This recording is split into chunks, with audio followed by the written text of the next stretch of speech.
extremely sorry to disappoint అంటే ఇప్పుడు ఏదో ఉనికిపోతున్నాను మంచం కింద కూర్చొని ఏడుస్తున్నాను అని అందరూ what ever the media speculating వాళ్ళందరికీ చిన్న డిసప్పాయింట్మెంట్గా ఉండొచ్చు వీడియో. ఇక్కడ పాయింట్ ఏంటంటే I just want explain the whole concept. ఇప్పుడు నేను ఆల్మోస్ట్ ఒక 1 year బ్యాక్ ఏదో ట్వీట్స్ పెట్టాను అనే ఎలిగేషన్. ఆ ట్వీట్స్ ఎవరో మనోభావాలు దెబ్బతిన్నాయి. ఇక్కడ విచిత్రం ఏంటంటే 1 year బ్యాక్ పెట్టిన ట్వీట్స్ 4 డిఫరెంట్ ప్లేసెస్లో 4 డిఫరెంట్ జ్యూరిస్డిక్షన్స్లో 4కి ఒకే 3-4 రోజుల వ్యవధిలో వాళ్ళ మనోభావాలు దెబ్బతిన్నాయి. వాళ్ళు ఆ పరంగా కంప్లైంట్ ఇవ్వడం, కేసులు పెట్టడం జరిగింది. ఇక్కడ పాయింట్ 1, ఎవరి మీద అయితే నేను పెట్టానని వాళ్ళు చెప్తున్నారో వాళ్ళకి లేదు, ఎవరో థర్డ్ పార్టీ, అసలు సంబంధం లేనివాడు. ఆ కాంటెక్స్ట్ లో అసలు ఈ కేసు ఎలాగా, ఈ సెక్షన్స్ ఎలా వర్తిస్తాయి అనేది అప్పుడు ఆబ్వియస్ గా నాకు వచ్చే అనుమానం కానీ, నాకు కానీ నా మనుషులు కానీ, ఇది ఒక పర్సిక్యూషన్ చేయటానికి ఒక పద్ధతి ప్రకారం ఉన్న అలౌబుల్ లాస్ ని వాడుతున్నారా, లేకపోతే ఇప్పుడు వరల్డ్ ఓవర్ ఒక ఫినామినా ఏం జరుగుతుందంటే పొలిటికల్ పార్టీస్ వాళ్ళు they are weaponising the systems of the police. అది అమెరికాలో జరుగుతుంది, యూరోప్ లో జరుగుతుంది, ఇక్కడ కూడా జరుగుతుంది. అప్పుడు నేను ఏ ఒక్క వ్యక్తిని, ఒక పోలీస్ ఆఫీసర్ని కానీ, ఒక పొలిటికల్ పర్సన్ కానీ నేను బ్లేమ్ చేయట్లా. I think it happens in certain ఒక ఏమంటారు దాన్ని, ఒక వే. అది అందరూ కూడా ఎంతో కొంత అది చేయటానికి టెంప్టేషన్ ఉండొచ్చు. But eventually there is the law of the land which will take the final call. So అది that I completely agree, believe in that and I abide by that as a citizen. So ఇప్పుడు ఇక్కడ జరిగింది ఏంటి, నాకు ఒక notice వచ్చింది, నేను ఒక రిప్లై ఇచ్చాను, ఫలానా చోట ఫలానా తారీఖు నేను వస్తాను. అప్పటికి నాకు జరుగుతున్న పని ఒక ఆన్ గోయింగ్ స్కెడ్యూల్ ఉంది కాబట్టి, నాకు ఫిల్మ్ వర్క్ ఉంది కాబట్టి అవ్వలేదు. అండ్ ఇట్ ఈస్ వేరే ప్రొడ్యూసర్ చేస్తాను, ఆ ప్రొడ్యూసర్కి నష్టం వస్తుంది కాబట్టి నేను మళ్ళీ టైం అడిగాను. ఇదేంటి కేసు, ఇదేం అర్జెంట్ కేసు అంటే 1 year తర్వాత ట్వీట్ చూసిన అతనికి 1 week లో అన్ని అయిపోవాలనేది ఏమన్నా మీనింగ్ ఉంటుంది అసలు దానికి? So which basically means it is being done for purposes other than the urgency of the case. ఇప్పుడు అర్జెన్సీ ఆఫ్ ద కేసు అంటే మీరు మర్డర్లు గేడర్లు ఇన్ని జరిగి సంవత్సరాలు తీసుకుని. రామ్ గోపాల్ వర్మ ఇప్పుడు ఎక్కడ ఉన్నాడు, ఏం చేస్తున్నాడు, ఎలా ఉన్నాడు, ఈ పరిస్థితి ఎందుకు వచ్చింది? ఒకప్పుడు సినిమా రంగాన్ని ఏరినటువంటి రామ్ గోపాల్ వర్మ హిందీ ఫీల్డ్కి వెళ్ళి అక్కడ కూడా రాజ్యం వెళ్ళాడు. కానీ ఈరోజు పరిస్థితి కనుక చూస్తే సోషల్ మీడియాలో అనవసరమైన పోస్టు పెడితే ఫలితం ఎలా ఉంటుంది, ఇది చాలా మంది రుచి చూసేశారు. ఇప్పుడు ఆ పరిస్థితి రామ్ గోపాల్ వర్మకు వచ్చింది. ఒకప్పుడు ఇష్టం వచ్చినట్టు వ్యంగ్యంగా మాట్లాడే రామ్ గోపాల్ వర్మ ఇప్పుడు కనుక ఫేస్ చూస్తే బెంకం పోయింది, ధైర్యం పోయింది, మాటల్లో పట్టుత్వం పోయింది. అయినా సరే నేను ఎవరికి భయపడను అన్నట్టు ఒక సెల్ఫీ వీడియో కూడా రిలీజ్ చేశారు. ఈ సెల్ఫీ వీడియో చూస్తే నాకే చాలా ఆశ్చర్యం అనిపించింది. అసలు రామ్ గోపాల్ వర్మ చాలా గొప్ప తిరుగుగలదని ఇప్పటివరకు నా నమ్మకం. కానీ ఈ వీడియో చూసిన తర్వాత అతను ఒక అజ్ఞాని అని అందరూ అనుకుంటున్నారు. నాకు అదే అనిపించింది. ఎందుకంటే ఆ మాటల్లో పసలేదు, ఆ లాజిక్ లేదు, ఒక లీగల్ శానిటరీ లేదు, అతనికి నైగల్ పరిజ్ఞానం కూడా ఉన్నట్టు నాకేం అనిపించలేదు. పోనీ అడ్వకేట్స్ వెనకాల ఉన్న వాళ్ళకైనా ఎంతో కొంత నాలెడ్జ్ ఉంటుంది కదా, వాళ్ళైనా సరైన ఫీడింగ్ ఇవ్వలేదో నాకు అర్థం కాదు. మొత్తానికి కనుక చూసుకుంటే కష్టాన్ని కోరి తెచ్చుకున్నాడు రామ్ గోపాల్ వర్మ. ఇది స్వయం కృతాపరాధం. అనవసరమైన విషయాల్లోకి తలదొచ్చి తన సినిమా కెరీర్ని పాడు చేసుకోవడమే కాకుండా తన వ్యక్తిగత జీవితంతో కూడా ఇలాంటి ఆటుపోట్లు ఎదుర్కోవాల్సిన అవసరం రామ్ గోపాల్ వర్మ ఉందా? ఇది విశ్లేషణ చేసే ముందు అసలు అతని గతం ఎలా ఉండేవాడు, ఇప్పుడు ఎలా ఉండేవాడు, ఇది కూడా మీకు చెప్పదలుచుకున్నాను. అయితే ఈ వివరాలన్నీ వినే ముందు మీరు ఆసంతం కూడా స్కిప్ చేయకుండా ఈ వీడియో చూడండి. మీకు నచ్చితే లైక్ బటన్ ప్రెస్ చేయండి. అలాగే మీరు మీ ఫ్రెండ్స్కి, రిలేటివ్స్కి షేర్ చేస్తూ బెల్ ఐకాన్ ప్రెస్ చేసి సబ్స్క్రైబ్ చేసుకోండి. మీ సబ్స్క్రైబ్ కనుక చేసుకుంటే నిజంగా మాకు చాలా మనోధైర్యం కలుగుతుంది. ఈరోజు ఈ కంటెంట్ని రకరకాల సోర్సుల ద్వారా మేము సేకరించి మీ ముందు ప్రజెంట్ చేస్తున్నామంటే మా పడేటువంటి కష్టం, లేకపోతే మాకుండే శ్రమ నిజంగా మీరు గుర్తించారంటే మాత్రం మీరు సబ్స్క్రైబ్ చేసుకుంటే మాకు ఆ మనోధైర్యం అనేది కలుగుతుంది. ఇంకా సబ్జెక్ట్లోకి వచ్చేస్తే రామ్ గోపాల్ వర్మ 1990లో ఒక మంచి ఇంటలెక్చువల్. అసలు 90 సినిమా శివ అన్నపూర్ణ స్టూడియోస్ నుంచి వచ్చినప్పుడు రామ్ గోపాల్ వర్మ పేరు మొత్తం అంతా కూడా మారుమోగిపోయింది. సినిమా ఇండస్ట్రీని ఒక కొత్త పొంతలు తొక్కించాడు. అలాగే ఇప్పుడు క్షణ సినిమా కనుక చూసుకుంటే అది కూడా ఫ్లాప్ అయినా కూడా, పెద్ద హిట్ కాకపోయినా కూడా కలెక్షన్స్ సాధించింది, అక్కడ యావరేజ్గానే నిలిచింది. అది కూడా ఒక కొత్త పొంతులే. తర్వాత ఆయన సినిమాలు చూసుకుంటే సర్కార్ చూసుకున్నా, సత్య చూసుకున్నా, గాయం చూసుకున్నా పర్వాలేదు. ఒక ఇంట్రాక్షన్ కానీ లేకపోతే ఇంట్రడక్షన్ కానీ ఆ కొత్త పొంతలు తొక్కడంలో కానీ చాలా బాగా తీశాడని చెప్పి పేరుంది. రంగీలా కూడా అంతే.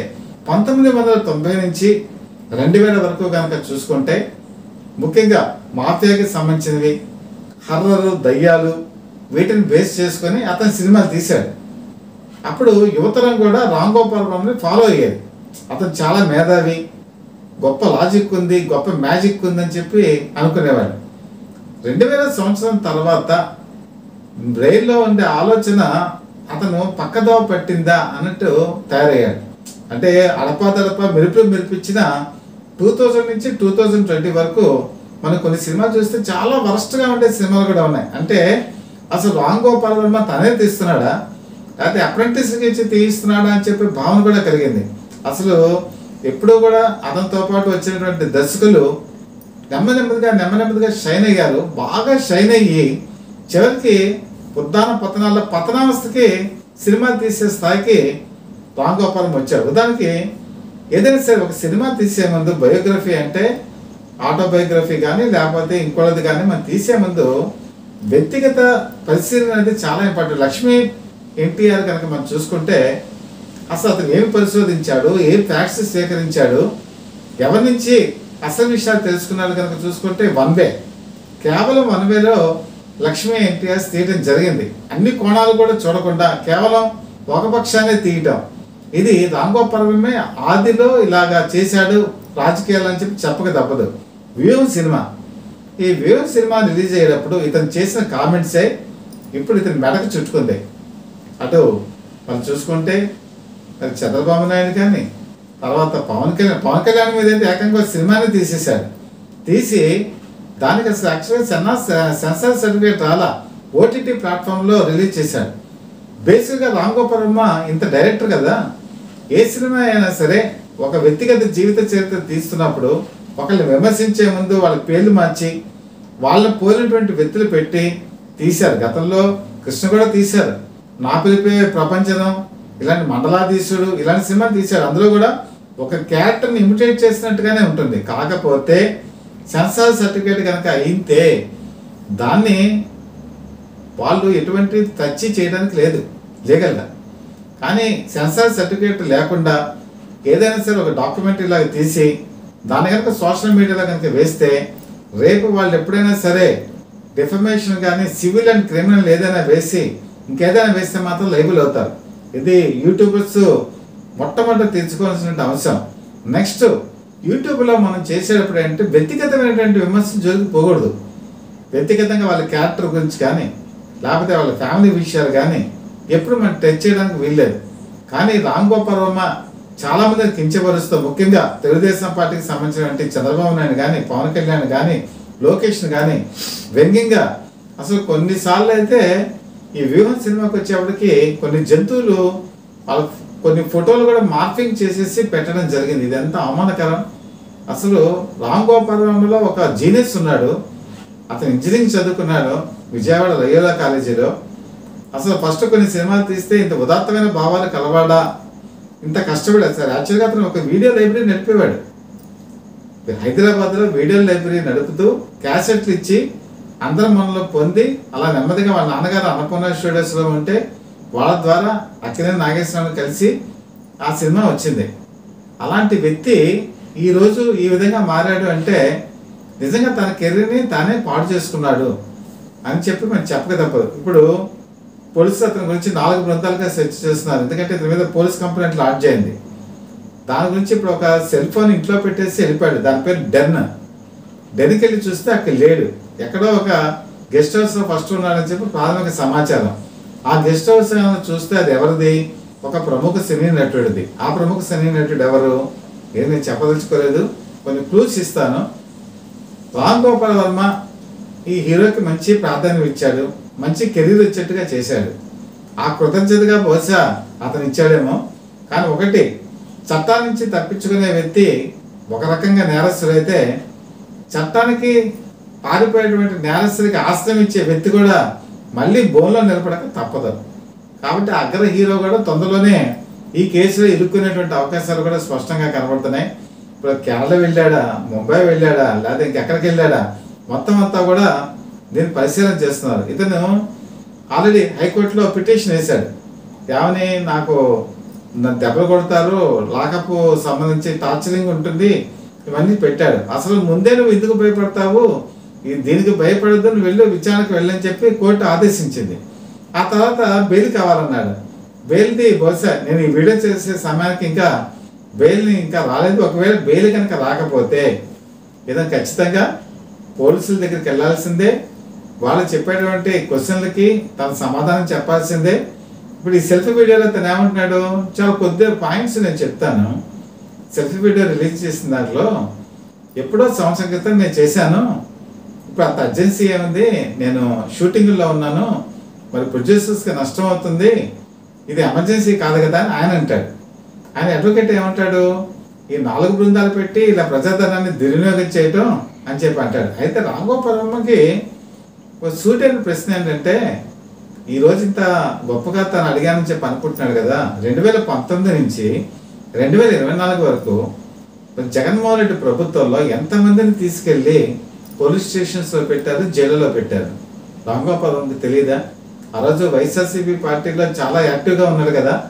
అలాంటి సంఘటనలు జరిగినప్పుడు ఇలాంటి క్వశ్చన్స్, ఇలాంటి మైండ్లో ఆలోచనలు రాలేదా?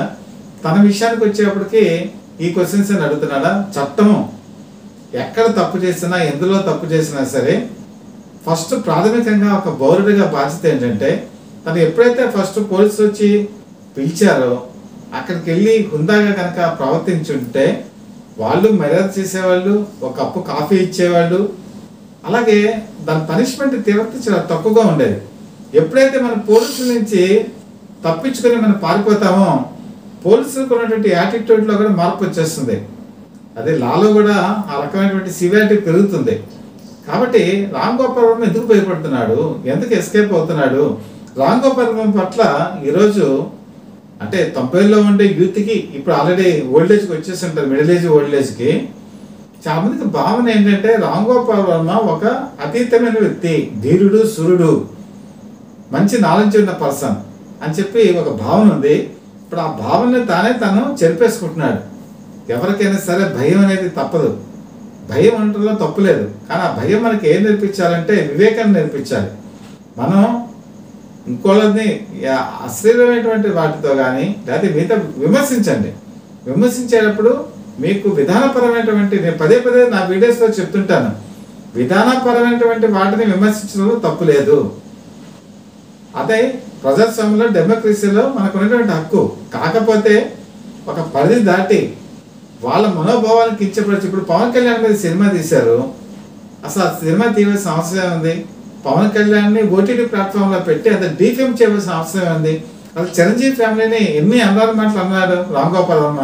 పవన్ కళ్యాణ్తో ఎందుకు ఆ శత్రుత్వం? పవన్ కళ్యాణ్ ఎప్పుడు ఎవరికి హామ్ చేయలేదు కదా. పవన్ కళ్యాణ్ కూడా సినిమా ఇండస్ట్రీ నుంచి వచ్చాడు కదా. మెగాస్టార్ చిరంజీవి స్వతహాగా కష్టపడి పైకి వచ్చాడు కదా. ఇలా తను ఒకనాటు అందరితో పాటు కలిసిమెలిసి ఉండవలసిన వ్యక్తి ఇలాగే తను ఏదో గొప్పగా ఉండి ఇలా ట్వీట్స్ చేస్తూ చివరికి అబాస్ పాలయ్యాడని చెప్పి చెప్పకదప్పదు. ఒకటి మాత్రం సినిమా ఇండస్ట్రీలో గుర్తుపెట్టుకోవాల్సింది ఏంటంటే, రాఘవేంద్రరావు, దాస్ నారాయణరావు సినిమాలు స్టార్ట్ చేసినప్పుడు వాళ్ళు పెద్ద నాలెడ్జ్ ఉన్నవాళ్ళు కాదు. కానీ రాను రాను రాను రాను డెవలప్ అయ్యి నాలెడ్జ్ని పెంపొందించుకొని డైరెక్షన్ అంటే ఇంత గొప్పగా ఉంటుందా అని చేశారు. అదిలో కూడా వాళ్ళు మంచి సినిమాలు తీశారు. అలాగే చివరిలో కూడా మంచి సినిమాలు తీశారు. వాళ్ళకి ఎప్పటికీ కూడా వాళ్ళకి పేరుంది సినిమా ఇండస్ట్రీలో. కానీ రామ్ గోపాల్ వర్మ ఫస్ట్ శివ కనుక చూసుకుంటే అత్యుత్పన్నమైన చిత్రం. అక్కడి నుంచి అతను దిగజారి చివరికి అసలు ఏ నాలెడ్జ్ లేనటువంటి సినిమా వ్యక్తి సినిమా తీస్తే ఎలా ఉంటుందో అలాంటి సినిమాలు తీశాడు. ఇది తెలుగు సినిమా ఇండస్ట్రీలోనే కాదు, హిందీ సినిమా ఇండస్ట్రీలో కూడా ఒక మనిషి ఎలాగా కరెక్ట్గా తీగిపోతే ఏ పరిస్థితికి వస్తుంది అనేది ఒక ఉదాహరణ. అలాగే నోటికి అదుపు లేక, వివేకంతో లేక, తనే గొప్ప జీనియస్ అనుకొని డెన్ అని పేరు పెట్టుకొని మరి అలాంటి పరిస్థితుల్లో ఉన్నటువంటి రామ్ గోపాల్ వర్మ ఈరోజు ఒక దోషిలాగా నిలబడ్డాడు, పారిపోయాడు. ఎన్ని తనకు తాను సెల్ఫీ వీడియోలు తీసుకొని రిలీజ్ చేసినా కూడా తను పోలీసుల దగ్గరికి వచ్చి వాస్తవాలు చెప్తేనే అతనికి ఉన్నటువంటి నిజాయితీ బయటపడుతుంది. పోలీసులకు ఉంటే, చట్టానికి ఉంటే చేతులు చాలా పెద్దవి. ఎక్కడికి పారిపోయినా కూడా పట్టుకుంటుంది, చివరికి దోషిగా నిలబడుతుంది. ఈ ఎపిసోడ్లో అందరూ నేర్చుకోవాల్సిన అంశం ఏంటంటే, కొంతమందిని చూస్తే కేవీ రెడ్డి ఆర్జుడు సినిమాలో డైరెక్టర్, ఆయన ఇలా చేశాడు, ఇంత గొప్పగా చేశాడు అని చెప్పుకుంటారు. రామ్ గోపాల్ వర్మకు చేసుకుంటే సినిమా ఇండస్ట్రీలో కూడా ఒక పేరుంది, ఇతను ఈ విధంగా తయారయ్యాడా అని కూడా చెప్పుకుంటారు భావితరాల వాళ్ళు. కాబట్టి మంచి చెడు, బొమ్మ బొరుసు పక్కపక్కనే ఉంటాయి. ఏది మనం సెలెక్ట్ చేసుకోవాలో మన విశ్లేషణ బట్టి ఉంటుంది. రాంగ్ సెలక్షన్ రామ్ గోపాల్ వర్మ చేసుకున్నాడు, ఫలితం అనుభవిస్తున్నాడు.